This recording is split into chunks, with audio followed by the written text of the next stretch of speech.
ناظرین کرام، یوں تو دنیا کی تاریخ کا ہر ورق انسان کے لیے عبرتوں کا مرقع ہے، خصوصاً اس کے اہم واقعات انسان کے ہر شعبہ زندگی کے لیے ایسے اہم نتائج سامنے لاتے ہیں جو کسی دوسری تعلیم و تلقین سے حاصل نہیں ہو سکتے۔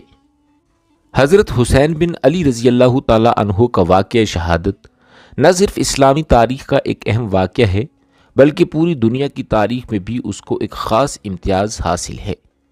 اس میں ایک طرف ظلم و جبر اور سنگدلی اور بے حیائی اور محسن کشی کے ایسے ہولناک اور حیرت انگیز واقعات ہیں کہ انسان کو ان کا تصور بھی دشوار ہے، اور دوسری طرف آل اطہار رسول کریم صلی اللہ علیہ وآلہ وسلم کے چشم و چراغ اور ان کے 72 متعلقین کی چھوٹی سی جماعت کا باطل کے مقابلے پر جہاد اور اس پر ثابت قدمی اور قربانی ہے، اور ان دونوں میں آنے والی نسلوں کے لیے ہزاروں عبرتیں اور حکمتیں پوشیدہ ہیں۔ اس ویڈیو سیریز میں ہم آپ کے ساتھ واقعہ کربلا کا مکمل احوال بیان کریں گے جو خلیفہ حضرت عثمان غنی رضی اللہ تعالیٰ عنہ کی شہادت سے شروع ہوا۔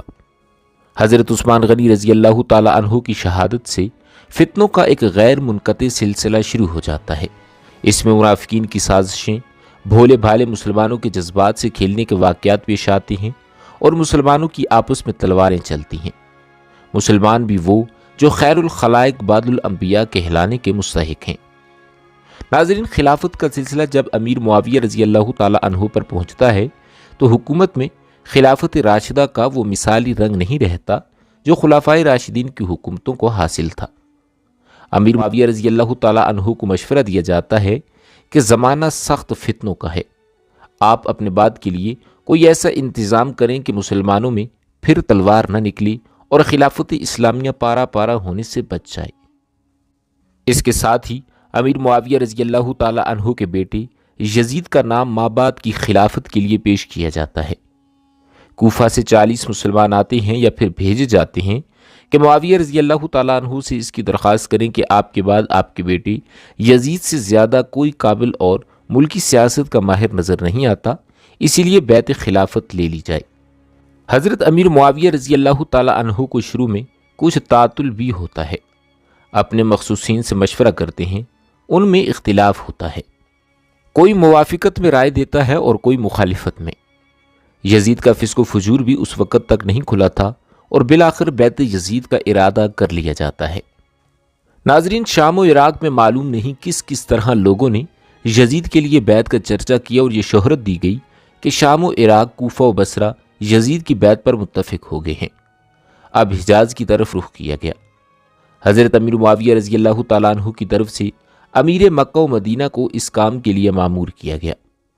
مدینہ کا عامل مروان تھا، اس نے خطبہ دیا اور لوگوں سے کہا کہ امیر المومنین معاویہ رضی اللہ تعالیٰ عنہ ابو بکر و عمر رضی اللہ تعالیٰ عنہما کی سنت کے مطابق یہ چاہتے ہیں کہ اپنے بعد کے لیے یزید کی خلافت پر بیعت لی جائے۔ عبد الرحمن بن ابی بکر رضی اللہ تعالیٰ عنہ کھڑے ہوئے اور کہا کہ یہ غلط ہے، یہ ابو بکر و عمر کی سنت نہیں بلکہ کسرا و کیسر کی سنت ہے۔ ابو بکر و عمر نے خلافت اپنی اولاد میں منتقل نہیں کی اور نہ ہی اپنے کنبہ و رشتہ میں۔ حجاز کے عام مسلمانوں کی نظریں اہل بیت اطہار پر لگی ہوئی تھیں، خصوصاً حضرت حسین بن علی رضی اللہ تعالیٰ عنہما پر، جن کو وہ بجا طور پر امیر معاویہ رضی اللہ تعالیٰ عنہ کے بعد مستحق خلافت سمجھتے تھے۔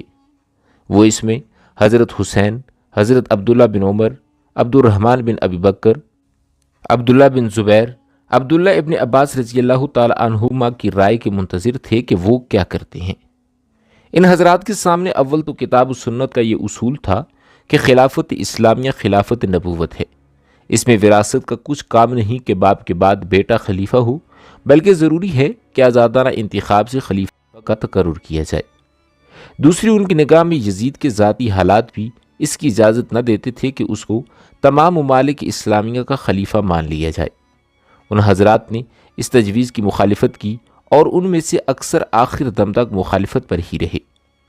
اس حق گوئی اور حمایت حق کے نتیجے میں مکہ و مدینہ میں دار و رسن اور کوفہ و کربلا میں قتل عام کے واقعات پیش آئے۔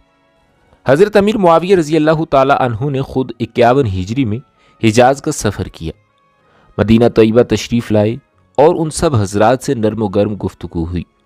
سب نے کھلے طور پر مخالفت کی۔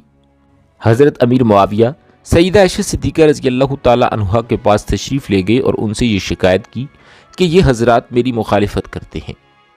ام المومنین نے ان کو نصیحت کی کہ میں نے سنا ہے کہ آپ ان پر جبر کرتے ہیں اور قتل کی دھمکی دیتے ہیں، آپ کو ہرگز ایسا نہ کرنا چاہیے۔ حضرت امیر معاویہ رضی اللہ تعالی عنہ نے فرمایا کہ یہ غلط ہے، وہ حضرات میرے نزدیک واجب الاحترام ہیں، میں ایسا ہرگز نہیں کر سکتا۔ لیکن بات یہ ہے کہ شام و عراق اور عام اسلامی شہروں کے باشندے یزید کی بیعت پر متفق ہو چکے ہیں، بیعت خلافت مکمل ہو چکی ہے، اب صرف یہ چند حضرات مخالفت کر رہے ہیں۔ آپ ہی بتلائیے کہ مسلمانوں کا کلمہ ایک شخص پر متفق ہو چکا ہے اور بیعت مکمل ہو چکی ہے، کیا میں اس بیعت کو مکمل ہونے کے بعد توڑ دوں؟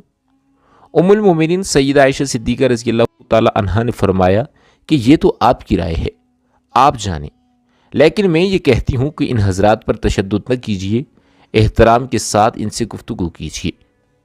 حضرت امیر معاویہ رضی اللہ تعالی عنہ نے ان سے وعدہ کیا کہ میں ایسا ہی کروں گا، بحوالہ تفسیر ابن کثیر۔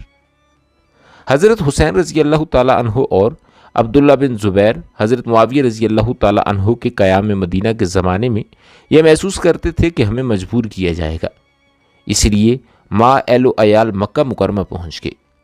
عبداللہ بن عمر اور عبد الرحمن بن ابی بکر حج کے لیے مکہ مکرمہ تشریف لے گئے۔ مدینہ کے بعد حضرت امیر معاویہ رضی اللہ تعالی عنہ حج کے لیے مکہ مکرمہ تشریف لائے اور یہاں اول حضرت عبداللہ بن عمر کو بلایا اور فرمایا کہ اے ابن عمر، تم مجھ سے کہا کرتے تھے کہ مجھے ایک رات ایسی گزارنا پسند نہیں جس میں میرا کوئی امیر نہ ہو۔ میں نے اس امر کے پیش نظر اپنے بعد کے لیے یزید کی خلافت پر بیعت لے لی ہے کہ میرے بعد مسلمانوں میں افراتفری نہ پھیلے۔ سب مسلمان اس پر متفق ہو گئے ہیں، تعجب ہے کہ آپ اختلاف کرتے ہیں۔ میں آپ کو تنبیہ کرتا ہوں کہ مسلمانوں کے جمع شدہ نظم کو خراب نہ کریں اور فساد نہ پھیلائیں۔ یہ بات سن کر حضرت عبداللہ بن عمر رضی اللہ تعالیٰ عنہ نے فرمایا کہ آپ سے پہلے بھی خلفاء تھے اور ان کی بھی اولادیں تھیں، آپ کا بیٹا کچھ ان کے بیٹوں سے بہتر نہیں، مگر انہوں نے اپنے بیٹوں کے لیے وہ رائے قائم نہیں کی جو آپ اپنے بیٹوں کے لیے کر رہے ہیں، بلکہ انہوں نے مسلمانوں کے اجتماعی مفاد کو سامنے رکھا۔ آپ مجھے تفریق ملت سے ڈراتے ہیں، سو آپ یاد رکھیں کہ میں تفرقہ بین المسلمین کا سبب ہرگز نہ بنوں گا۔ میں مسلمانوں کا ایک فرد ہوں، اگر سب مسلمان کسی راہ پر پڑ گئے ہیں تو میں بھی ان میں شامل رہوں گا، بحوالہ تاریخ الخلفاء السیوطی۔ اس کے بعد عبد الرحمن بن ابی بکر رضی اللہ تعالیٰ عنہ سے اس معاملے میں گفتگو فرمائی اور انہوں نے شدت سے انکار کیا کہ میں کبھی اس کو قبول نہیں کروں گا۔ پھر عبداللہ بن زبیر کو بلا کر خطاب کیا، انہوں نے بھی ایسا ہی جواب دیا۔ اس کے بعد حضرت حسین بن علی رضی اللہ تعالیٰ عنہ اور عبداللہ بن زبیر وغیرہ خود جا کر حضرت امیر معاویہ رضی اللہ تعالیٰ عنہ سے ملے اور ان سے کہا کہ آپ کے لیے یہ کسی طرح مناسب نہیں کہ آپ اپنے بیٹے یزید کے لیے بیعت پر اصرار کریں۔ ہم آپ کے سامنے 3 صورتیں رکھتے ہیں جو آپ کے پیشروؤں کی سنت ہے۔ نمبر 1، آپ وہ کام کریں جو رسول کریم صلی اللہ علیہ وآلہ وسلم نے کیا کہ اپنے بعد کے لیے کسی کو متعین نہیں فرمایا بلکہ مسلمانوں کی رائے عامہ پر چھوڑ دیا۔ نمبر 2، یا وہ کام کریں جو ابوبکر رضی اللہ تعالیٰ عنہ نے کیا کہ ایک ایسے شخص کا نام پیش کیا جو نہ ان کے خاندان کا ہے اور نہ ان کا کوئی قریبی رشتہ دار ہے اور اس کی اہلیت پر بھی سب مسلمان متفق ہیں۔ نمبر 3، یا وہ صورت اختیار کریں جو حضرت عمر نے کی کہ اپنے بعد کا معاملہ 6 آدمیوں پر دائر کر دیا۔ اس کے سوا ہم کوئی چوتھی صورت نہیں سمجھتے اور نہ قبول کرنے کے لیے تیار ہیں۔ مگر حضرت امیر معاویہ رضی اللہ تعالیٰ عنہ کو اپنی اس رائے پر اصرار رہا کہ اب تو یزید کے ہاتھ پر بیعت مکمل ہو چکی ہے اور اس کی مخالفت آپ لوگوں کے لیے جائز نہیں۔ ناظرین، حضرت امیر معاویہ رضی اللہ تعالیٰ عنہ کی زندگی میں تو یہ معاملہ یہیں تک رہا کہ شام و عراق کے تو عام لوگوں نے یزید کی بیعت کو قبول کر لیا اور دوسرے حضرات نے جب یہ دیکھا کہ یزید پر مسلمانوں کی بڑی تعداد جمع ہو چکی ہے تو بحالت مجبوری انہوں نے بھی مسلمانوں کے انتشار اور تفرقہ سے بچانے کے لیے اس کی بیعت قبول کر لی۔ مگر اہل مدینہ اور خصوصاً حضرت حسین، حضرت عبداللہ بن عمر، حضرت عبداللہ بن زبیر رضی اللہ تعالی عنہما بیعت یزید سے انکار پر ثابت قدم رہے اور کسی کی پرواہ کیے بغیر حق بات کا اعلان کرتے رہے کہ یزید ہرگز اس قابل نہیں کہ اس کو خلیفۃ المسلمین بنایا جائے۔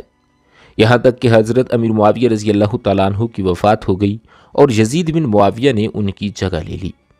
ناظرین، وفات سے پہلے حضرت امیر معاویہ رضی اللہ تعالیٰ عنہ نے یزید کو کچھ وصیتیں فرمائیں۔ ان میں ایک یہ بھی تھی کہ میرا اندازہ یہ ہے کہ اہل عراق حسین رضی اللہ تعالیٰ عنہ کو تمہارے مقابلے پر آمادہ کریں گے۔ اگر ایسا ہوا اور مقابلے میں تم کامیاب ہو جاؤ تو ان سے درگزر کرنا اور ان کی قربت رسول صلی اللہ علیہ وآلہ وسلم کا پورا احترام کرنا اور ان کا سب۔ یزید نے تخت خلافت پر آتے ہی والی مدینہ ولید بن عتبہ بن ابی سفیان کو خط لکھا کہ حضرت حسین، عبداللہ بن عمر، عبداللہ بن زبیر رضی اللہ تعالی عنہما کو بیعت خلافت پر مجبور کرے اور ان کو اس معاملے میں مہلت نہ دے۔ ولید کے پاس جب یہ خط پہنچا تو فکر میں پڑ گیا کہ اس حکم کی تعمیل کس طرح کرے۔ مروان بن حکم، جو ان سے پہلے والی مدینہ رہ چکا تھا، اس کو مشورے کے لیے بلایا۔ اس نے مشورہ دیا کہ ابھی تک حضرت امیر معاویہ رضی اللہ تعالی عنہ کی وفات کی خبر مدینہ میں شائع نہیں ہوئی۔ مناسب یہ ہے کہ ان لوگوں کو فوراً بلا لیا جائے۔ اگر وہ یزید کے لیے بیعت کر لیں تو مقصد حاصل ہے، ورنہ سب کو وہیں ناؤز باللہ قتل کر دیا جائے۔ ولید نے اسی وقت عبداللہ بن عمر بن عثمان کو حضرت حسین، عبداللہ بن زبیر رضی اللہ تعالی عنہما کے پاس بلانے کے لیے بھیجا۔ اس نے ان دونوں حضرات کو مسجد میں پایا اور امیر مدینہ ولید کا حکم پہنچا دیا۔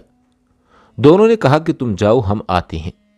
اس کے جانے کے بعد حضرت عبداللہ بن زبیر رضی اللہ تعالی عنہ نے حضرت حسین رضی اللہ تعالی عنہ سے کہا کہ یہ وقت امیر کی مجلس کا نہیں، اس وقت ہمیں بلانے میں کوئی خاص رائے ہے۔ حضرت حسین رضی اللہ تعالی عنہ اپنی ذکاوت سے پوری بات سمجھ چکے تھے۔ فرمایا ایسا معلوم ہوتا ہے کہ معاویہ کا انتقال ہو گیا ہے اور اب وہ چاہتے ہیں کہ لوگوں میں ان کے انتقال کی خبر مشہور ہونے سے پہلے وہ ہمیں یزید کی بیعت پر مجبور کریں۔ عبداللہ بن زبیر رضی اللہ تعالی عنہ نے بھی ان کی رائے سے اتفاق کیا اور کہا کہ پھر اب کیا رائے ہے؟ حضرت حسین رضی اللہ تعالی عنہ نے فرمایا کہ میں جا کر اپنے نوجوانوں کو جمع کر لیتا ہوں اور پھر ان کو ساتھ لے کر ولید کے پاس پہنچتا ہوں۔ میں اندر جاؤں گا اور نوجوانوں کو دروازے پر چھوڑ جاؤں گا کہ کوئی ضرورت پڑے تو میں ان کی مدد حاصل کر سکوں۔ اس قرارداد کے مطابق حضرت حسین رضی اللہ تعالی عنہ ولید کے پاس پہنچے۔ وہاں مروان بھی موجود تھا۔ حضرت حسین رضی اللہ تعالی عنہ نے سلام کے بعد اول تو ولید اور مروان کو نصیحت کی کہ تم دونوں میں پہلے کشیدگی تھی، اب میں آپ دونوں کو جمع دے کر خوش ہوا اور دعا کی کہ اللہ تعالیٰ آپ دونوں کے تعلقات خوشگوار رکھے۔ اس کے بعد ولید نے یزید کا خط حضرت حسین رضی اللہ تعالیٰ عنہ کے سامنے رکھ دیا، جس میں حضرت معاویہ رضی اللہ تعالیٰ عنہ کی وفات کی خبر اور اپنی بیعت کا تقاضا تھا۔ حضرت حسین رضی اللہ تعالیٰ عنہ نے سیدنا امیر معاویہ کی وفات پر اظہار غم و افسوس کیا اور بیعت کے متعلق فرمایا کہ میرے جیسے آدمی کے لیے یہ مناسب نہیں کہ خلوت میں پوشیدہ طور پر بیعت کر لوں۔ مناسب یہ ہے کہ آپ سب کو جمع کریں اور بیعت خلافت کا معاملہ سب کے سامنے رکھیں۔ میں اس وقت حاضر ہوں گا، جو کچھ ہوگا سب کے سامنے ہو جائے گا۔ ناظرین، ولید ایک عافیت پسند انسان تھا۔ اس بات کو قبول کر کے حضرت حسین رضی اللہ تعالی عنہ کو واپسی کی اجازت دے دی، مگر مروان نے ان کے سامنے ہی کہا کہ اگر حسین اس وقت تمہارے ہاتھ سے نکل گئے تو پھر کبھی تمہیں ان پر قدرت حاصل نہ ہوگی۔ میرا خیال ہے کہ آپ ان کو روک لیں اور جب تک بیعت نہ کی جائے ان کو جانے نہ دیں، ورنہ قتل کر دیں۔ حضرت حسین رضی اللہ تعالیٰ عنہ نے مروان کو سخت جواب دیا کہ تو کون ہوتا ہے جو ہمیں قتل کروائے، اور پھر آپ یہ فرما کر وہاں سے نکل آئے۔ مروان نے ولید کو ملامت کی کہ تو نے موقع ضائع کر دیا۔ ولید نے کہا کہ خدا کی قسم، مجھے ساری دنیا کی سلطنت اور دولت بھی اگر اس کے بدلے میں ملے کہ میں حسین کو قتل کر دوں تو میں اس کے لیے تیار نہیں۔ قیامت کے روز حسین کے خون کا مطالبہ جس کی گردن پر ہو وہ نجات نہیں پا سکے گا۔ اس کے بعد حضرت عبداللہ بن زبیر رضی اللہ تعالیٰ عنہ اپنے بھائی جعفر کو ساتھ لے کر راتوں رات مدینہ سے نکل گئے۔ جب وہ تلاش کرنے پر ہاتھ نہ آئے تو حضرت حسین کا تعاقب کیا۔ حضرت ناگزیر ہو گئے۔ یزید کو جب اس واقعے کی اطلاع ملی تو ولید بن عتبہ کی سستی پر محو ہو کر اس نے ان کو معزول کر دیا اور ان کی جگہ عمر بن سعید اشتق کو امیر مدینہ بنایا اور ان کی پولیس کا افسر حضرت عبداللہ بن زبیر رضی اللہ تعالی عنہ کے بھائی عمر کو بنایا، کیونکہ اس کو معلوم تھا کہ ان دونوں بھائیوں میں شدید اختلاف ہے۔ عمر بن زبیر عبداللہ بن زبیر رضی اللہ تعالیٰ عنہ کی گرفتاری میں کوتاہی نہیں کرے گا۔ عمر بن زبیر نے پہلے تو رؤسائے مدینہ میں جو لوگ حضرت عبداللہ بن زبیر کے حامی تھے ان سب کو بلا کر سخت تشدد کیا اور مار پیٹ کے ذریعے ان پر رعب جمانا چاہا۔ اس کے بعد بمشورہ عمر بن سعید 2000 جوانوں کا لشکر لے کر حضرت حسین اور عبداللہ بن زبیر رضی اللہ تعالی عنہما کی گرفتاری کے لیے مکہ مکرمہ روانہ ہوا۔ ابو شریک خزائی نے عمر بن سعید کو اس حرکت سے روکا کہ مکہ مکرمہ میں قتل و قتال جائز نہیں، جو لوگ حرم مکہ میں پناہ گزین ہیں ان کو گرفتاری کے لیے بھیجنا خدا تعالیٰ کی حدود کو توڑنا ہے، مگر عمر بن سعید نے ان کی بات نہ مانی اور حدیث میں تعویلیں کرنے لگا۔ بہرحال عمر بن زبیر 2000 کا لشکر لے کر روانہ ہو گیا اور مکہ سے باہر قیام کر کے اپنے بھائی عبداللہ بن زبیر کے پاس آدمی بھیجے کہ مجھے یزید کا یہ حکم ہے کہ میں گرفتار کروں۔ میں مناسب نہیں سمجھتا کہ مکہ مکرمہ کے اندر قتل و قتال ہو، اسی لیے تم خود کو میرے حوالے کر دو۔ عبداللہ بن زبیر رضی اللہ تعالیٰ عنہ نے اپنے چند نوجوانوں کو اس کے مقابلے کے لیے بھیج دیا، جنہوں نے اس کو شکست دی اور عمر بن زبیر نے ابن علقمہ کے گھر میں پناہ لی۔ دوسری طرف جب حضرت حسین رضی اللہ تعالیٰ عنہ مدینہ سے نکلے تو راستے میں عبداللہ بن متی ملے۔ دریافت کیا کہ آپ کہاں جا رہے ہیں؟ فرمایا کہ اس وقت تو میں مکہ مکرمہ جا رہا ہوں، اس کے بعد میں استخارہ کروں گا کہ کہاں جاؤں۔ عبداللہ بن متی نے کہا کہ میں ایک خیر خواہانہ مشورہ دیتا ہوں کہ آپ مکہ میں ہی رہیں، خدا کے لیے آپ کوفہ کا رخ نہ کریں، وہ بڑا منحوس شہر ہے، اس میں آپ کے والد ماجد قتل کیے گئے اور آپ کے بھائی کو بے یار و مددگار چھوڑ دیا گیا۔ بہرحال حضرت حسین رضی اللہ تعالیٰ عنہ مکہ مکرمہ میں پہنچ کر مقیم ہو گئے اور اطراف کے مسلمان ان کی خدمت میں آنے جانے لگے۔ ادھر جب اہل کوفہ کو حضرت معاویہ رضی اللہ تعالیٰ عنہ کی وفات کی خبر ملی اور یہ کہ حضرت حسین اور عبداللہ بن زبیر رضی اللہ تعالیٰ عنہما نے بیعت یزید سے انکار کر دیا تو کچھ حضرات شایعہ سلیمان بن سرد حزائی کے مکان پر جمع ہوئے اور حضرت حسین رضی اللہ تعالیٰ عنہ کو خط لکھا کہ ہم بھی یزید کے ہاتھ پر بیعت کرنے کے لیے تیار نہیں، آپ فوراً کوفہ آ جائیں، ہم سب آپ کے ہاتھ پر بیعت کریں گے اور یزید کی طرف سے کوفہ کے امیر نعمان بن بشیر کو یہاں سے نکال دیں گے۔ اس کے 2 روز بعد اسی مضمون کا ایک اور خط لکھا اور دوسرے خطوط حضرت حسین رضی اللہ تعالیٰ عنہ کے پاس بھیجے، جس میں یزید کی شکایات اور اس کے خلاف اپنی نصرت و تعاون اور حضرت حسین رضی اللہ تعالیٰ عنہ کے ہاتھ پر بیعت کرنے کا یقین دلایا گیا، اور چند وفود بھی حضرت حسین رضی اللہ تعالیٰ عنہ کے پاس بھیجے۔ حضرت حسین رضی اللہ تعالیٰ عنہ وفود اور خطوط سے متاثر ہوئے، مگر حکمت و دانشمندی سے یہ کیا کہ بجائے خود جانے کے اپنے چچا زاد بھائی مسلم بن عقیل کو کوفہ روانہ کیا اور ان کے ہاتھ یہ خط لکھ کر بھیجا: بعد سلام مسنون، مجھے آپ لوگوں کے خط ملے اور حالات کا اندازہ ہوا، میں اپنے چچا زاد بھائی مسلم بن عقیل کو تمہارے پاس بھیجتا ہوں تاکہ وہ حالات کا جائزہ لے کر مجھے خط لکھے، اگر وہ حالات کی تحقیق کرنے کے بعد مجھے خط لکھیں گے تو میں فوراً کوفہ پہنچ جاؤں گا۔ مسلم بن عقیل کوفہ جانے سے پہلے مدینہ طیبہ پہنچے اور مسجد نبوی میں نماز ادا کی اور اپنے اہل و عیال سے رخصت ہوئے۔ کوفہ پہنچ کر مختار کے گھر میں مقیم ہوئے، یہاں کے حضرات ان کے پاس آنے جانے لگے۔ ناظرین، جب کوئی نیا آدمی آتا تو مسلم بن عقیل اس کو حضرت حسین رضی اللہ تعالیٰ عنہ کا خط پڑھ کر سناتے تھے، جس کو سن کر سب پر گریہ طاری ہو جاتا تھا۔ مسلم بن عقیل نے چند روز کے قیام سے یہ اندازہ لگا لیا کہ یہاں کے عام مسلمان یزید کی بیعت سے متنفر ہیں اور حضرت امام حسین رضی اللہ تعالیٰ عنہ کی بیعت کے لیے بے چین ہیں۔ آپ نے یہ دیکھ کر حضرت حسین رضی اللہ تعالیٰ عنہ کے لیے بیعت خلافت لینی شروع کر دی اور چند روز میں صرف کوفہ سے 18,000 مسلمانوں نے حضرت حسین رضی اللہ تعالیٰ عنہ کے لیے بیعت کر لی اور یہ سلسلہ روز بروز بڑھتا جا رہا تھا۔ اس وقت مسلم بن عقیل کو یہ اطمینان ہو گیا کہ حضرت حسین رضی اللہ تعالیٰ عنہ تشریف لائیں تو بے شک پورا عراق ان کی بیعت میں آ جائے گا۔ حجاز کے لوگ پہلے ہی ان کے تابع ہیں، اسی لیے ملت اسلامیہ کے سر سے بآسانی یزید کی مصیبت ٹل جائے گی اور ایک صحیح معیاری خلافت قائم ہو جائے گی۔ انہوں نے ہدایت کے موافق حضرت حسین رضی اللہ تعالیٰ عنہ کو کوفہ آنے کی دعوت دی۔ بحوالہ کعب ابن زیاد کو کوفہ اور بصرہ دونوں کا حاکم بنا دیا اور اس کو ایک خط لکھا کہ فوراً کوفہ پہنچ کر مسلم بن عقیل کو گرفتار کرے اور قتل کرے یا کوفہ سے نکال دے۔ ابن زیاد کو یہ خط ملا تو فوراً کوفہ جانے کا عزم کر لیا۔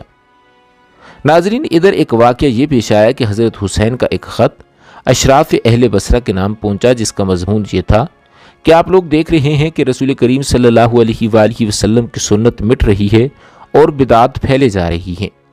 میں تمہیں دعوت دیتا ہوں کہ کتاب اللہ اور سنت رسول صلی اللہ علیہ وآلہ وسلم کی حفاظت کرو اور اس کے احکام کی تنفیذ کے لیے کوششیں کرو۔ یہ خط خفیہ بھیجا گیا اور تو سب نے اس خط کو راز میں رکھا، لیکن منظر بن جاردت کو یہ خیال ہوا کہ کہیں ایسا نہ ہو کہ یہ خط لانے والا خود ابن زیاد کا جاسوس ہو، اسی لیے اس نے یہ خط ابن زیاد کو پہنچا دیا اور جو شخص یہ خط لے کر آیا تھا اس کو بھی ابن زیاد کے سامنے پیش کر دیا۔ ابن زیاد نے اس قاتل کو قتل کر ڈالا اور اس کے بعد اہل بصرہ کو جمع کر کے ایک خطبہ دیا جس میں کہا، جو شخص میری مخالفت کرے میں اس کے لیے ایک عذاب ہوں اور جو موافقت کرے اس کے لیے میں راحت ہوں۔ مجھے امیر المومنین نے کوفہ جانے کا حکم دیا ہے، میں صبح وہاں جا رہا ہوں اور اپنے بھائی عثمان بن زیاد کو بصرہ میں اپنا قائم مقام بناتا ہوں۔ میں تمہیں یہ تنبیہ کر دینا چاہتا ہوں کہ اس کے حکم کی مخالفت کا دھیان کبھی دل میں نہ لانا، اور اگر مجھے کسی شخص کے خلاف ہونے کی خبر ملی میں اس کو بھی قتل کر دوں گا اور اس کے ولی کو بھی اور اس کے خاندان کو بھی۔ تم مجھے جانتے ہو کہ میں ابن زیاد ہوں۔ اس کے بعد ابن زیاد اپنے ساتھ مسلم بن عمر باہلی اور شریک ابن اور کو ساتھ لے کر کوفہ کی طرف روانہ ہو گیا۔ کوفہ کے لوگ پہلے سے حضرت حسین رضی اللہ تعالیٰ عنہ کی آمد کے منتظر تھے اور ان میں بہت سے لوگ حضرت حسین کو پہچانتے بھی نہ تھے۔ جب ابن زیاد کوفہ میں پہنچا تو ان لوگوں نے سمجھا کہ یہی حسین ہیں۔ وہ جس بھی مجلس سے گزرتا تو سب لوگ یہ کہہ کر استقبال کرتے، مرحبا بک یا ابن رسول اللہ۔ ابن زیاد یہ منظر خاموشی کے ساتھ دیکھ رہا تھا اور دل ہی دل میں کڑتا تھا کہ کوفہ پر تو حضرت حسین رضی اللہ تعالیٰ عنہ کا پورا تسلط قائم ہو چکا ہے۔ اب پورے شہر کوفہ میں حضرت حسین کے آنے کی خبر مشہور ہو گئی، لوگ جوک در جوک زیارت کے لیے آنے لگے۔ ادھر نعمان بن بشیر والی کوفہ کو یہ خبر ملی تو باوجود یزید کا ملازم ہونے کے اہل بات کا احترام دل میں رکھتے تھے، اپنے گھر کا دروازہ بند کر کے بیٹھ گئے۔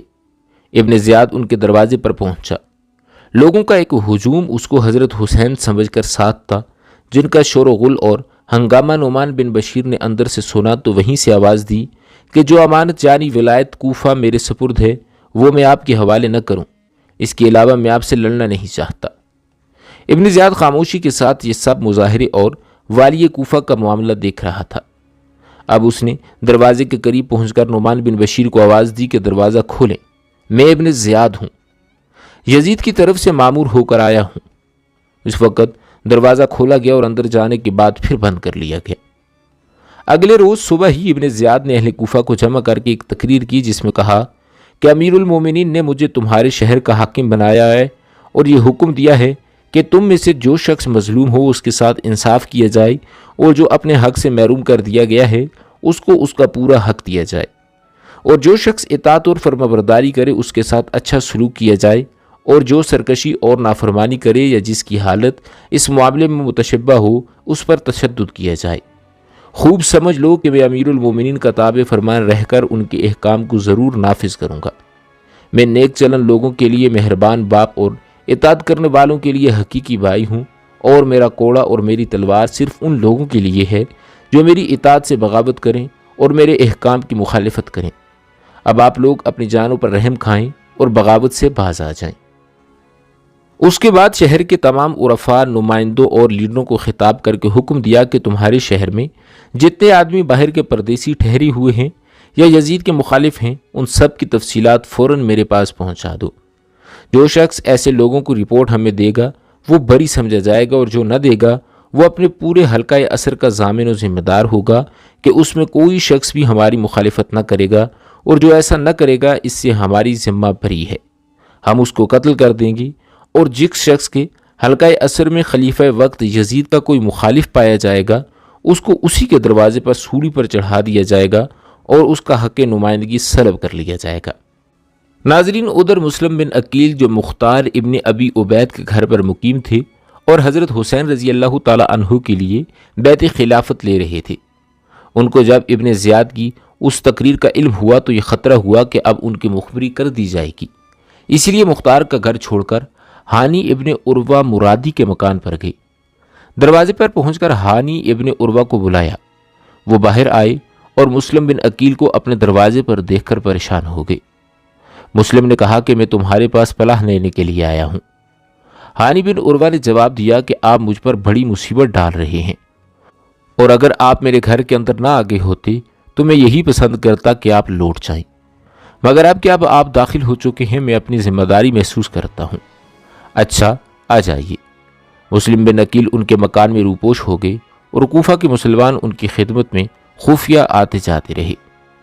ادھر ابن زیاد نے اپنے ایک خاص دوست کو بلا کر 3000 درہم دیے اور اس کام پر مامور کیا کہ مسلم بن عقیل کا پتہ لگائے۔ یہ شخص مسجد میں مسلم بن عجوسہ ازدی کے پاس پہنچا، جن کے متعلق کچھ لوگوں سے سنا تھا کہ وہ مسلم بن عقیل رضی اللہ تعالیٰ عنہ کے رازدار ہیں۔ وہ جب نماز سے فارغ ہوئے تو اس شخص نے علیحدہ لے جا کر ان سے کہا کہ میں شام کا باشندہ ہوں، اللہ تعالیٰ نے مجھ پر انعام فرمایا ہے کہ مجھے اہل بیت نبی صلی اللہ علیہ وآلہ وسلم کی محبت عطا فرمائی۔ یہ 3000 درہم میں اس لیے لایا ہوں کہ اس شخص کے سپرد کروں جو حضرت حسین کے لیے بیعت لے رہا ہے۔ مجھے لوگوں سے یہ پتہ چلا ہے کہ آپ کو اس شخص کا علم ہے، اسی لیے یہ روپیہ آپ مجھ سے لے لیں اور مجھے وہاں پہنچا دیں تاکہ میں بھی ان کے ساتھ بیعت کروں، اور اگر آپ چاہیں تو مجھ سے آپ ہی ان کی بیعت کر لیجئے۔ مسلم بن عجوسہ نے کہا کہ مجھے آپ کی ملاقات سے خوشی ہوئی، آپ کی مراد انشاءاللہ پوری ہوگی اور شاید اللہ تعالیٰ آپ کے ذریعے اہل بیت اطہار کی مدد فرمائے، مگر مجھے اس سے بڑا خطرہ ہو گیا ہے کہ لوگوں میں میرا نام ابھی بھی مشہور ہو گیا ہے۔ بہرحال مسلم بن عزجہ نے اس شخص سے حلف اور عہد لیا کہ راز فاش نہ کرے۔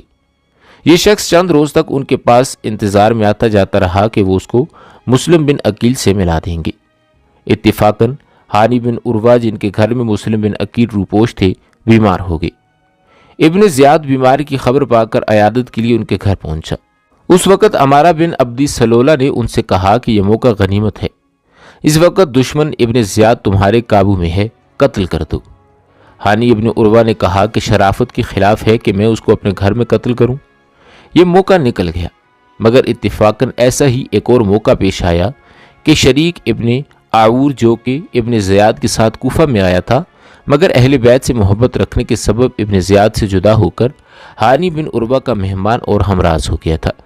یہ بیمار پڑا تو پھر ابن زیاد نے خبر بھیجی کہ آج شام کو میں شریک ابن عاور کی عیادت کے لیے آؤں گا۔ شریک ابن عاور نے بھی اس موقع کو غنیمت جان کر مسلم بن عقیل سے کہا کہ یہ فاجر آج شام کو میری عیادت کے لیے آنے والا ہے، جب یہ آ کر بیٹھے تو آپ یک بارگی سے اس پر حملہ کر کے اسے قتل کر دیں، پھر آپ مطمئن ہو کر قصر امارت میں بیٹھیں، اگر میں تندرست ہو گیا تو بصرہ پہنچ کر وہاں کا انتظام میں آپ کے حق میں درست کر دوں گا۔ شام ہوئی اور ابن زیاد کے آنے کا وقت ہوا تو مسلم بن عقیل اندر جانے لگے۔ اس وقت شریک نے ان سے کہا کہ آج موقع کو ہاتھ سے جانے نہ دینا، جب وہ بیٹھ جائے تو فوراً قتل کر دینا، مگر اس وقت بھی ان کے میزبان بانی بن عروہ نے کہا کہ مجھے یہ پسند نہیں کہ وہ میرے گھر میں مارا جائے۔ یہاں تک کہ ابن زیاد آ گیا اور شریک کی مزاج پرسی شروع کی۔ شریک نے قصداً بات کو طول دیا اور جب دیکھا کہ مسلم بن عقیل باہر نہیں آتے تو ایک شعر پڑھا کہ تم سلمہ کے متعلق کیا انتظار کرتے ہو، اس کو سلام کیوں نہیں کرتے، اور بار بار یہ شعر پڑھنے لگے۔ ابن زیاد نے سمجھا کہ بیماری کی وجہ سے حواس کھو بیٹھا ہے کہ بے جوڑ باتیں کر رہا ہے۔ ہانی بن عروہ سے پوچھا، انہوں نے کہا کہ جی ہاں، اس بیماری میں ان کا یہی حال ہے، کبھی کبھی ہذیان کی باتیں کرنے لگتے ہیں۔ ابن زیاد کے ساتھ مہران بھی آیا تھا، وہ تاڑ گیا اور ابن زیاد کو اشارہ کیا، یہ فوراً وہاں سے اٹھ گیا۔ اس کے جانے کے بعد مسلم بن عقیل باہر آئے تو شریک نے پوچھا کہ آپ نے یہ موقع کیوں گنوا دیا اور اس شخص کے قتل کے لیے آپ کے لیے کیا معنی تھا؟ مسلم بن عقیل نے فرمایا کہ دو مصلحتیں معنی ہو گئیں۔ اول تو یہ کہ میں جس شخص کے گھر میں مہمان ہوں اور پناہ گزین ہوں وہ اس کو پسند نہیں کرتے، اور دوسرے ایک حدیث جو حضرت علی کرم اللہ وجہ الکریم نے مجھے سنائی کہ رسول کریم صلی اللہ علیہ وآلہ وسلم نے ارشاد فرمایا کہ ایمان ہیلہ کے ساتھ اچانک قتل کرنے سے اللہ تعالیٰ منع فرماتا ہے۔ کسی مومن کو یہ جائز نہیں کہ مومن کو ہیلہ کر کے اچانک قتل کر دے۔ ناظرین کرام، یہاں یہ بات قابل ملاحظہ ہے کہ مسلم بن عقیل رضی اللہ تعالیٰ عنہ کو اپنی موت سامنے نظر آ رہی تھی، اور نہ صرف اپنی موت بلکہ اپنے پورے خاندان اور اہل بیت کی موت اور اس کے ساتھ ایک صحیح اسلامی مقصد کی ناکامی بھی دیکھ رہے تھے۔ اور جس شخص کے ہاتھوں یہ سب کچھ ہونے والا ہے وہ اس طرح اس کے قابو میں ہے کہ بیٹھے بٹھائے اسے ختم کر سکتے ہیں، مگر اہل حق اور خصوصاً اہل بیت اطہار کا جوہر شرافت اور تقاضائے اتباع سنت دیکھنے اور یاد رکھنے کے قابل ہے کہ اس وقت بھی ان کا ہاتھ نہیں اٹھتا۔ یہی اہل حق کی علامت ہے کہ وہ اپنی حرکت و سکون اور ہر قدم پر سب سے پہلے یہ دیکھتے ہیں کہ اللہ تعالیٰ اور اس کے رسول کریم صلی اللہ علیہ وآلہ وسلم کے نزدیک ہمارا یہ قدم صحیح ہے یا نہیں، اور اگر کتاب و سنت سے یا تقاضائے شرافت سے ان کی اجازت نظر نہیں آتی تو اپنا سب کچھ قربان کرنے اور مقصد کو نظر انداز کرنے کے لیے تیار ہو جاتے ہیں۔ اس کے بعد شریک تو اسی بیماری میں 3 روز کے بعد انتقال کر گئے۔ اب جس شخص کو ابن زیاد نے 3000 روپے دے کر مسلم بن عقیل کے پیچھے لگایا تھا وہ مسلم بن اوسجہ کے پاس برابر آمد و رفت رکھتا تھا۔ بالآخر ایک روز مسلم بن اوسجہ نے ان کو مسلم بن عقیل سے ملایا۔ اس نے جا کر مسلم بن عقیل کے ہاتھ پر حضرت حسین کے لیے بیعت کی اور 3000 درہم ان کو دے دیے، اور اب روزانہ ان کے پاس آنے جانے لگا اور مسلم بن عقیل کی ہر حرکت و نقل اور تمام راز ابن زیاد کے پاس پہنچنے لگے۔ اب جب کہ ابن زیاد پر پوری طرح سے راز فاش ہو چکا تھا اور معلوم ہو گیا تھا کہ ہانی بن عروہ نے مسلم بن عقیل کو پناہ دے رکھی ہے تو اس کو ہانی کی فکر ہوئی۔ لوگوں سے کہا کہ یہ کیا بات ہے کہ بہت دنوں سے ہانی بن عروہ ہم سے نہیں ملے۔ لوگوں نے بیماری کا عذر بتایا، مگر اس کو تو گھر کے بھیدی نے سب کچھ بتا رکھا تھا۔ اس نے کہا کہ نہیں، ایسا نہیں، وہ مرض سے اچھے ہو چکے ہیں، گھر کے دروازے پر پہرے کے لیے بیٹھے رہتے ہیں۔ آپ لوگ جاؤ اور اس کو سمجھاؤ کہ وہ اپنی ذمہ داریوں کو سمجھیں اور ہمارے پاس آئیں۔ یہ لوگ ہانی بن عروہ کے پاس پہنچے اور حالات کی نزاکت بتلا کر کہا کہ آپ ہمارے ساتھ چلیے۔ ہانی بن عروہ نے جب اپنے آپ کو مجبور پایا تو ان کے ساتھ چلنے کے لیے تیار ہو گئے۔ جب قصر عمارت کے قریب پہنچے تو ان کو احساس ہوا کہ آج میرے لیے خیر نہیں۔ آنے والوں میں ان کے عزیز حسان بن اسما بھی تھے۔ ان سے کہا کہ مجھے اپنے بارے میں خطرہ ہے۔ حسان نے جواب دیا کہ آپ بالکل فکر نہ کریں، کوئی خطرہ نہیں۔ وجہ یہ تھی کہ حسان ان واقعات سے بالکل بے خبر تھے۔ یہ لوگ ہانی بن عروہ کو ساتھ لیے ہوئے قصر عمارت میں داخل ہوئے تو ابن زیاد نے قاضی کوفہ شریح سے کہا کہ ایک خائن کو خود اس کے پاؤں نے یہاں تک پہنچا دیا۔ جب قریب آئے تو ابن زیاد نے شعر پڑھا، یعنی میں تو اس کی زندگی چاہتا ہوں اور وہ میرے قتل کے در پہ ہے۔ ہانی نے کہا یہ کیا بات ہے؟ ابن زیاد نے کہا کہ کیا آپ یہ جانتے ہیں کہ ہم ان سازشوں سے بے خبر ہیں جو امیر المومنین کے خلاف آپ کے گھر میں ہو رہی ہیں؟ آپ نے مسلم بن عقیل کو اپنے گھر میں ٹھہرایا ہوا ہے اور اس کے واسطے اسلحہ اور رضاکار جمع کر رہے ہیں۔ ہانی نے انکار کیا اور گفتگو طویل ہوئی تو ابن زیاد نے اس اپنے جاسوس کو سامنے کر دیا جس کے ذریعے خبریں پہنچی تھیں۔ یہ ماجرا دیکھ کر ایک دفعہ تو ہانی ششتر رہ گئے، مگر پھر ذرا سنبھل کر بولے کہ میری بات سنیے اور اس کو سچ مانیے، واللہ آپ سے جھوٹ نہ بولوں گا۔ واقعہ یہ ہے کہ باخدا نہ میں نے مسلم بن عقیل کو بلایا اور نہ مجھے ان کے معاملے سے کوئی خبر تھی۔ اچانک ان کو اپنے دروازے پر بیٹھا ہوا دیکھا اور مجھ سے میرے گھر مہمان ہونے کے لیے کہا۔ مجھے ان کی بات رد کرنے سے حیا مانے ہوئی اور اس کی وجہ سے مجھ پر بہت سی ذمہ داریاں عائد ہو گئیں۔ میں نے مجبور ہو کر انہیں اپنے گھر میں داخل کر لیا اور مہمان بنا لیا، اور اگر اب آپ مجھ سے اطمینان کریں تو میں اپنے گھر جاؤں اور ان کو اپنے گھر سے نکال دوں اور آپ کے پاس لے آؤں۔ ابن زیاد نے کہا کہ خدا کی قسم آپ مجھ سے اس وقت تک جدا نہیں ہو سکتے جب تک مسلم بن عقیل کو میرے سپرد نہ کر دیں۔ ہانی نے کہا کہ میں ہرگز ایسا نہیں کر سکتا کہ اپنے مہمان کو تمہارے سپرد کر دوں اور تم اسے قتل کر دو۔ حاضرین مجلس مسلم بن عمر باہلی نے ابن زیاد سے کہا کہ مجھے اجازت دیجیے، میں انہیں سمجھاتا ہوں۔ وہ انہیں علیحدہ لے گئے اور کہا کہ کیوں آپ اپنے آپ کو ہلاک کرتے ہو، مسلم کو ان کے سپرد کر دو۔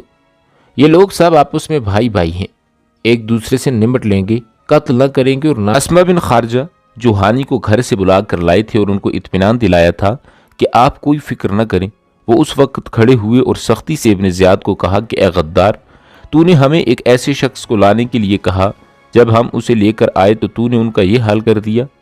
اس پر ابن زیاد نے اپنا ہاتھ روک لیا۔ ادھر شہر میں یہ مشہور ہو گیا تھا کہ ہانی بن عروہ قتل کر دیے گئے ہیں۔ جب یہ خبر عمر بن حجاج کو پہنچی تو وہ قبیلہ مزجج کے بہت سے نوجوانوں کو ساتھ لے کر موقع پر پہنچے اور ابن زیاد کے مکان کا محاصرہ کر لیا۔ اب تو ابن زیاد کو فکر پڑ گئی۔ قاضی شریح کو کہا کہ آپ باہر جا کر لوگوں کو بتلائیں کہ ہانی بن عروہ صحیح سلامت ہیں، قتل نہیں کیے گئے، میں خود ان کو دیکھ کر آیا ہوں، اور شریح کے ساتھ ایک آدمی بطور جاسوس لگا دیا کہ وہ ابن زیاد کے کہنے کے خلاف کوئی بات نہ کریں۔ قاضی شریح کا یہ قول سن کر عمر بن حجاج نے اپنے ساتھیوں سے کہا کہ اب مجھے اطمینان ہے، تم واپس چلے جاؤ۔ ہانی بن عروہ کے متعلق شہادت کی خبر اور اس کے خلاف قبیلہ مزجج کے ہنگامہ اور ابن زیاد کے مکان کے محاصرے کی اطلاع جب مسلم بن عقیل رضی اللہ تعالی عنہ کو ملی تو وہ بھی مقابلے کے لیے تیار ہو کر نکلے، اور جن 18,000 مسلمانوں نے ان کے ہاتھ پر بیعت کی تھی ان کو جمع کیا۔ 4,000 آدمی جمع ہو گئے اور باقی جمع ہوتے جا رہے تھے۔ یہ لشکر ابن زیاد کی قصر عمارت کی طرف بڑھا تو ابن زیاد نے قصر کے دروازوں کو مقفل کر دیا۔ مسلم رضی اللہ تعالی عنہ اور ان کے ساتھیوں نے محل کا محاصرہ کر لیا۔ مسجد اور بازار ان لوگوں سے بھر گیا جو ابن زیاد کے مقابلے پر آئے تھے، اور شام تک اس میں اضافہ ہوتا رہا۔ ابن زیاد کے ساتھ قصر عمارت میں صرف 30 سپاہی اور کچھ خاندان کے سادات تھے۔ ابن زیاد نے ان لوگوں میں سے چند ایسے لوگوں کو منتخب کیا جن کا اثر و رسوخ ان قبائل پر تھا جو مسلم بن عقیل کے ساتھ معاصرہ کیے ہوئے تھے، اور ان کو کہا کہ تم باہر جا کر اپنے اپنے حلقہ اثر کے لوگوں کو مسلم بن عقیل کا ساتھ دینے سے روکو، مال و حکومت کا لالچ دلا کر یا حکومت کی سزا کا خوف دلا کر، جس طرح سے بھی ممکن ہو ان کو مسلم سے جدا کر دو۔ ادھر سادات و شیعہ کو حکم دیا کہ تم لوگ قصر کی چھت پر چڑھ کر لوگوں کو اس بغاوت سے روکو اور اسی خوف و طمع کے ذریعے ان کو معاشرے سے واپس جانے کی تلقین کرو۔ جب لوگوں نے اپنے سادات شیعہ کی زبانی یہ باتیں سنی تو متفرق ہونا شروع ہو گئے۔ عورتیں اپنے بیٹوں بھائیوں کو معاذ سے واپس بلانے کے لیے آنے لگیں، یہاں تک کہ مسجد میں ابن عقیل کے ساتھ صرف 30 آدمی باقی رہ گئے۔ یہ صورتحال دیکھ کر مسلم بن عقیل رضی اللہ تعالی عنہ بھی یہاں سے واپس ابواب کندہ کی طرف چلے۔ جب وہ دروازے پر پہنچے تو دیکھا کہ ان کے ساتھ ایک آدمی بھی نہ رہا تھا۔ مسلم بن عقیل رضی اللہ تعالی عنہ تن تنہا کوفہ کی گلی کوچوں میں پھرتے تھے کہ اب کہاں جائیں۔ بالآخر کندہ کی عورت طوع کے گھر پہنچے اور ان کے لڑکے بلال اسی ہنگامے میں باہر ہوئے تھے۔ وہ دروازے پر واپسی کا انتظار کر رہی تھی۔ مسلم بن عقیل نے اس سے پانی مانگا، پانی پی کر وہیں بیٹھ گئے۔ عورت نے کہا کہ آپ اب پانی پی چکے ہیں، اپنے گھر جائیے۔ مسلم بن عقیل خاموش رہے۔ اسی طرح 3 مرتبہ یہی کہا اور مسلم بن عقیل رضی اللہ تعالی عنہ خاموش رہے تو پھر اس نے ذرا سختی سے کہا کہ میں آپ کو دروازے پر بیٹھنے کی اجازت نہیں دوں گی، آپ اپنے گھر جائیے۔ اس وقت مسلم بن عقیل نے مجبور ہو کر کہا کہ اس شہر میں نہ میرا کوئی گھر ہے اور نہ کوئی خاندان، کیا تم مجھے پناہ دو گی؟ میں مسلم بن عقیل ہوں، میرے ساتھ میرے ساتھیوں نے دھوکہ کیا ہے۔ عورت کو رحم آ گیا اور مسلم بن عقیل کو اپنے گھر میں داخل کر لیا اور شام کا کھانا بھی پیش کیا۔ اسی دوران اس عورت کا لڑکا بلال بھی واپس آ گیا۔ اس نے دیکھا کہ ان کی والدہ بار بار کمرے کے اندر جاتی ہیں۔ بات پوچھی تو عورت نے اپنے لڑکے سے بھی چھپایا۔ اس نے اصرار کیا تو اس شرط پر بتلا دیا کہ کسی سے اس کا اظہار نہ کرے۔ دوسری طرف جب ابن زیاد نے دیکھا کہ اب گھر کے باہر کوئی شور و غل نہیں تو اپنے سپاہیوں کو حالات معلوم کرنے کے لیے بھیجا۔ انہوں نے آ کر بیان کیا کہ میدان صاف ہے، باہر کوئی نہیں۔ اس وقت ابن زیاد اپنے قصر سے اتر کر مسجد میں آیا اور ممبر کے گرد اپنے حواس کو بٹھلایا اور اعلان کروایا کہ سب لوگ مسجد میں جمع ہو جائیں۔ مسجد بھر گئی تو ابن زیاد نے یہ خطبہ دیا کہ ابن عقیل بے وقوف جاہل نے جو کچھ کیا وہ تم نے دیکھ لیا۔ اب ہم یہ اعلان کرتے ہیں کہ ہم نے جس شخص کے گھر میں ابن عقیل کو پایا، ہماری ذمہ اس سے بری ہے، اور جو کوئی ان کو ہمارے پاس پہنچائے گا اس کو انعام ملے گا۔ اور اپنی پولیس کے افسر حسین ابن نمیر کو حکم دیا کہ شہر کے تمام گلی کوچوں کے دروازوں پر پہرا لگا دے، کوئی باہر نہ جا سکے، اور پھر سب گھروں کی تلاشی لے لو۔ اسی تلاشی کے دوران جب اس عورت کے لڑکے بلال نے یہ محسوس کیا کہ بالآخر وہ ہمارے گھر سے گرفتار کیے جائیں گے تو اس نے خود مخبری کر کے عبد الرحمن بن محمد بن اشعت کو اس کا پتلا بتلا دیا۔ اس نے اپنے باپ محمد بن اشعت کو اور اس نے ابن زیاد کو اس کی اطلاع کر دی۔ ابن زیاد نے محمد بن اشعت کی سرکردگی میں 70 سپاہیوں کا ایک دستہ ان کو گرفتار کرنے کے لیے بھیج دیا۔ مسلم بن عقیل نے جب ان کی آوازیں سنی تو تلوار لے کر دروازے پر آ گئے اور سب کا مقابلہ کیا۔ ان کو دروازے سے نکال دیا۔ وہ لوگ پھر لوٹے تو مقابلہ کیا۔ اس مقابلے میں آپ زخمی ہو گئے مگر ان کے قابو میں نہ آئے۔ یہ لوگ چھت پر چڑھ گئے اور پتھر برسانے شروع کیے اور گھر میں آگ لگا دی۔ مسلم بن عقیل ان سب کے درمیان تن تنہا لڑتے رہے کہ محمد بن اشعث نے ان کے قریب ہو کر پکارا کہ میں تمہیں امان دیتا ہوں، اپنی جان کو ہلاک نہ کرو۔ میں تم سے جھوٹ نہیں بول رہا، یہ لوگ تمہارے چچا زاد بھائی ہیں، نہ تمہیں قتل کریں گے اور نہ ہی تمہیں ماریں گے۔ مسلم بن عقیل رضی اللہ تعالی عنہ تن تنہا 70 سپاہیوں کا مقابلہ کرتے ہوئے تھکن سے چور ہو چکے تھے۔ ایک دیوار سے کمر لگا کر بیٹھ گئے۔ ان کو ایک سواری پر سوار کر دیا گیا اور ہتھیار ان سے لے لیے گئے۔ ہتھیار لینے کے وقت ابن عقیل نے کہا کہ یہ پہلی عہد شکنی ہے کہ امن لینے کے بعد ہتھیار چھینے جا رہے ہیں۔ محمد بن اشعث نے کہا کہ نہیں، آپ فکر نہ کریں، آپ کے ساتھ کوئی ناگوار معاملہ نہیں کیا جائے گا۔ ابن عقیل نے فرمایا کہ یہ محض باتیں ہیں، اور اس وقت ابن عقیل کی آنکھوں سے آنسو جاری ہو گئے۔ محمد بن اشعث کے ساتھیوں میں عمر بن عبید بھی تھا جو ان کو امان دینے کا مخالف تھا۔ اس نے کہا کہ اے مسلم، جو شخص ایسا اقدام کرے جو آپ نے کیا ہے، جب پکڑ لیا جائے تو اس کو روکنے کا حق نہیں۔ ابن عقیل رضی اللہ تعالیٰ عنہ نے فرمایا کہ میں اپنی جان کے لیے نہیں روتا، بلکہ میں حسین رضی اللہ تعالیٰ عنہ اور آل حسین کی جانوں کے لیے رو رہا ہوں، جو میری تحریر پر عنقریب کوفہ پہنچنے والے ہیں اور تمہارے ہاتھوں اسی بلا میں گرفتار ہوں گی جس میں میں گرفتار ہوا ہوں۔ اس کے بعد محمد بن اشعث سے کہا کہ تم نے مجھے امان دیا ہے اور میرا گمان یہ ہے کہ تم اپنے اس امان سے عاجز ہو جاؤ گے، لوگ تمہاری بات نہ مانیں گے اور مجھے قتل کر دیں گے۔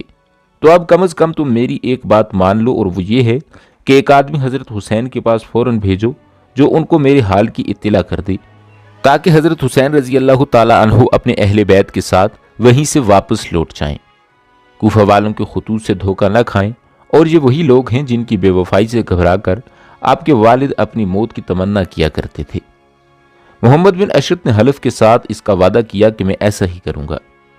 اس کے ساتھ ہی محمد بن اشعث نے اپنا وعدہ پورا کیا اور ایک آدمی کو خط دے کر حضرت حسین رضی اللہ ابن زیاد نے حکم دیا کہ ان کو قصر عمارت کی اوپر کی منزل پر لے جاؤ اور سر کاٹ کر نیچے پھینک دو۔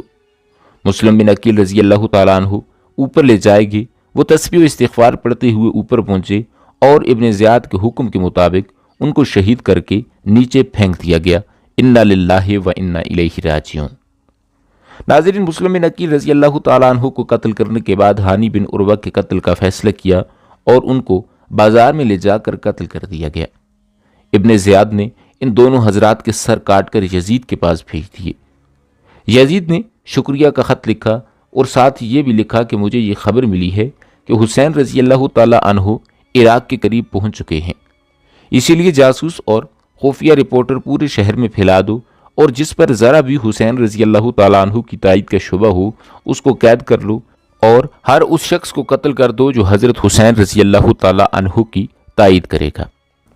ناظرین کرام، حضرت حسین رضی اللہ تعالیٰ عنہ کے پاس اہل کوفہ کے 150 خطوط اور بہت سے وفود پہلے پہنچ چکے تھے۔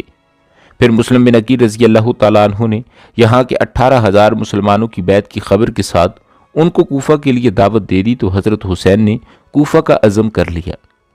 جب یہ خبر لوگوں میں مشہور ہوئی تو بجز عبداللہ بن زبیر رضی اللہ تعالیٰ عنہ کی اور کسی نے ان کو کوفہ نہ جانے کا مشورہ نہ دیا، بلکہ بہت سے حضرات حضرت حسین رضی اللہ تعالیٰ عنہ کی خدمت میں حاضر ہوئے اور یہ مشورہ دیا کہ آپ کوفہ ہرگز نہ جائیں۔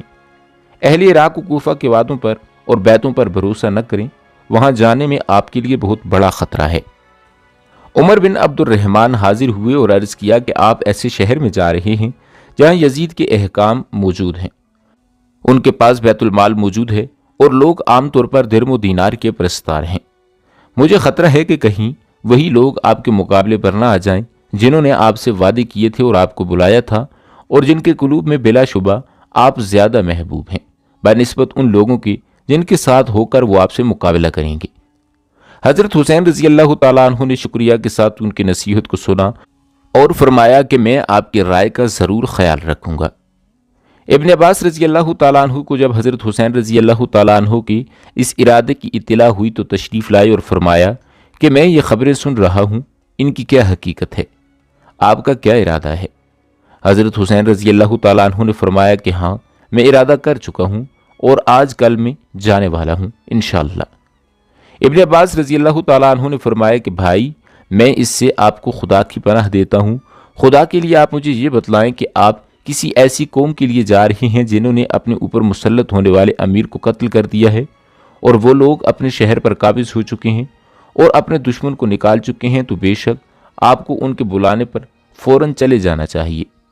اگر وہ آپ کو ایسی حالت بتا رہے ہیں کہ جب ان کے سروں پر ان کے امیر قائم موجود ہیں اور وہ اس سے مغلوب و متاثر ہیں اور ان کے احکام ان سے زمینوں کا مالیہ وصول کرتے ہیں، تو ان کی یہ دعوت آپ کو ایک سخت جنگ و مقابلہ کی دعوت ہے، اور مجھے یہ خطرہ بھی ہے کہ یہی لوگ آپ کو دھوکہ دیں گے اور مخالفت و مقابلے پر آمادہ ہو جائیں گے۔